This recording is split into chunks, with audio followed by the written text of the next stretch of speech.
Quand on est arrivé à Roissy, on dit « ça y est, on est au paradis ».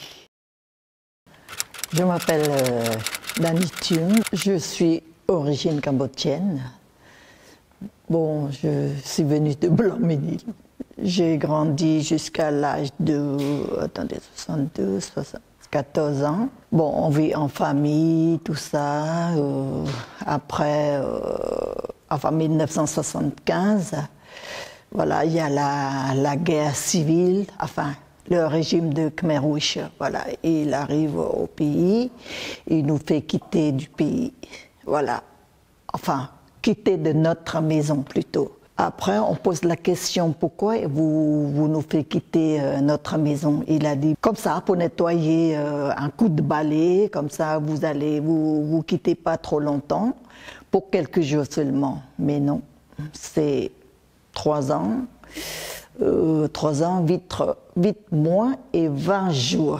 Après, on commence à désespérer, on dit, ça y est, on ne peut plus rentrer chez nous, on est dans la guerre. Ma mère, elle commence à être triste. Mais on a quitté, on n'a pas grand-chose avec nous, vous voyez, un petit sac de vêtements, ni quoi à manger, rien du tout. Depuis là, ma mère, elle a pensé, c'est fini, on ne retourne plus chez nous.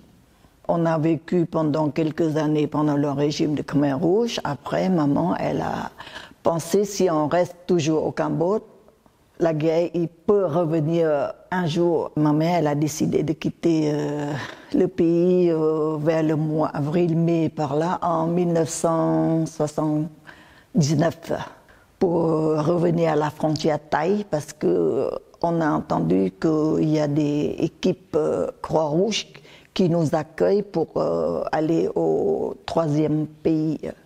Et c'est dur pour le voyage, c'est très douloureux. Quand j'ai pensé à ça, j'ai envie de pleurer même. Et comme ma mère elle est âgée aussi, vous voyez, il faut transporter, nous sommes 3, on a passé du Phnom Penh jusqu'à la frontière, mais dans les camions qui transportent le riz, on a caché sur le sac, au-dessus le sac de riz comme des souris, vous voyez. Bon, on paye en plus, et s'ils nous attrapent, ils nous ramènent chez nous, ils nous jettent à côté de la frontière, pas tout à fait la frontière thaï. Après, on doit continuer à pied aussi. Une journée, une nuit, vous voyez, dans la forêt, tout noir, il n'y a rien à manger, tout ça. C'est pas facile. On est arrivé à Kankawidan. J'ai vécu là-bas plus d'1 an quand même. Là-bas, on fait pas grand-chose. Apprend à lire, à écrire un peu. On attend chacun son tour pour aller en étranger. La France, c'est du pays de rêve pour moi. Vous voyez, depuis que j'étais petite, et j'ai rêvé de vécu en France. J'ai 20 ans, et dans ma tête, quand on est arrivé à Roissy, on dit « ça y est, on est au paradis ». On est content, je suis très content Enfin, je dis, ça y est, c'est nos nouvelles vies.